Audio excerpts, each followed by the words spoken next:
Now we've got Frida Anegbe, who is a member of the International Academy for Design and Health. She joins us from our studios in Abuja. Good morning and thank you for joining us. Now we've had different people. We've got economists, scientists, engineers, different people proffering solutions to what bedevils us today. But you say, at least your group is of the view that we can indeed use design approach to solving some of these problems. Tell us about it. You said what? I can't hear. How? Can you hear me? I can't hear you. All right. So I did ask that. How do you mean that we can use design approach to solving the problems in the country? Design, first of all, is a craft and discipline. I can't hear him. Yeah, design is a craft and discipline, you know, we use as designers to solve problems creatively.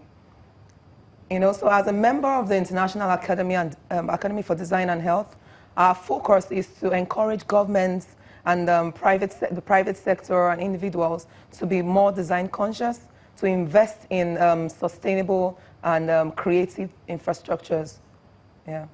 How is that? How do you deploy design to solving problems? Say economic problems, for instance. Yeah, okay. Economic problems, yeah. Take a look at the built environments, our infrastructures, public buildings, and the historical buildings generally. We can, as designers, the way we build, the way we set up structures, you know, can inspire and can inspire investors to come into the country. And as we know, the design of the building, it projects and it's how do I say it? It depicts a different perception of foreigners, of investors, and yeah, visitors. It gives a different mindset, a different perception about our value as a people and as a country. So economic-wise, investing in the design of infrastructures, in terms of buildings, and in terms of the design of our spaces, can actually boost tourism, you know, and that promotes the economic growth, you know.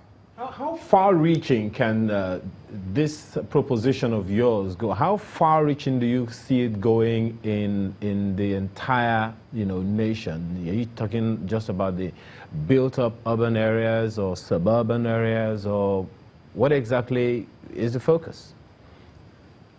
Yeah, our focus is not just on the urban areas. We focus from the rural to urban areas. We try to encourage governments to invest, you know, in healthy environments. That's the major thing. Our major aim is to promote healthy environments. That's the major aim. We're also trying to see how we can encourage people to be more design, like I said earlier, to be more design conscious. We're trying to reduce the level of we're trying to reduce the level of sicknesses, you know, in terms of death that comes from dirty environments. What is the problem with what we have now? What is the what? Sorry, what's the problem? What's the issue? What are the things that we need to correct with what we have presently? Yeah, first of all, we need to correct our perception, you know, our mindsets, how we see design. A lot of people, you know, I'm an interior designer, and apart from being a member of the International Academy for Design and Health, I'm also a member of the Interior Designers Association of Nigeria, and we try to create platforms, you know, to reach out to people, you know, on the importance of design. You know, how that design impacts can help to promote our total well-being. It impacts the way we react to situations. It impacts our behavior. It impacts our emotions, even the productivity of employees in an organization. It has a lot of influence on the output of people in Nigeria.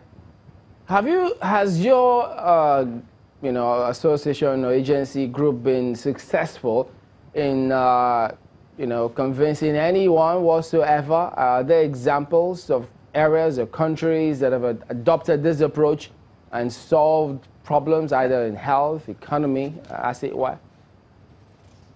Oh yeah, I love to, everywhere I go to discuss design, I love to use the the approach, the broken window theory approach that was used by the New York police departments. You know, it was they found out that the broken windows in the public institutions in New York, you know, had a bad, gave a bad perception to the students, and so it gave them like a disorganized mindset.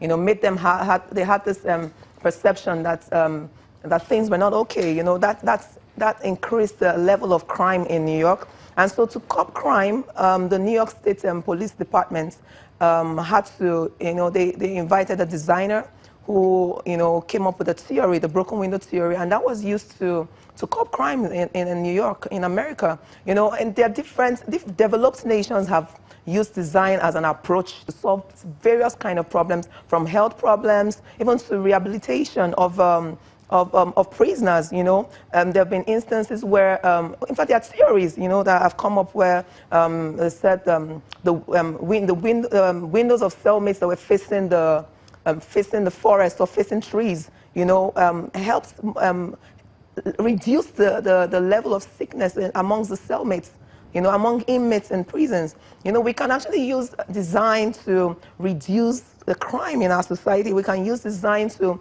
reduce illnesses, you know, curb some kinds of sicknesses. You know, there are different, we can use design to increase productivity. We can use design, in fact, it's cuts along every level, every sector. We need to anchor that point. Frida Anegbe of the International Academy for Design and Health, thank you for your time today.